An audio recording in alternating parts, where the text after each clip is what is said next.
হ্যাঁ, কারণ স্যান্ডেলটা ভাঙা, আমি না। বাজারের পাশে রাফি স্কুলে যাওয়ার পথে হঠাৎ স্যান্ডেল ছিঁড়ে যায়। সে হাঁটতে কষ্ট পাচ্ছে, কিন্তু পরীক্ষার দিন বলে থামে না।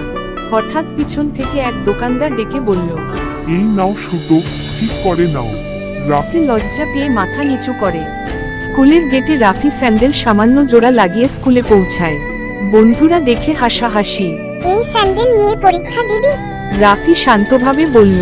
হ্যাঁ, কারণ স্যান্ডেলটা ভাঙা, আমি না। পরীক্ষা শেষে বৃষ্টি শুরু হয়েছে। রাফির স্যান্ডেল আবার খুলে গেছে, ভিজে আরও নরম। সে স্যান্ডেল হাতে নিয়ে খালি পায়ে হাঁটতে থাকে। হঠাৎ একটি ছাতা মাথার ওপর। পেছনে দাঁড়িয়ে সেই দোকানদার।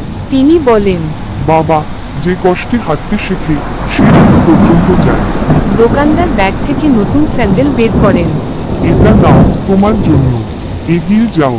রাফি নতুন স্যান্ডেল পরে ভেজা রাস্তায় হাঁটছে। সূর্যের আলো মেঘ ভেদ করে মুখে পড়ে। জীবন জুতো দেখে না, দেখে হাঁটার সাহস। যে একটু ভালোবাসা দেয়, সেই সবচেয়ে বড় মানুষ।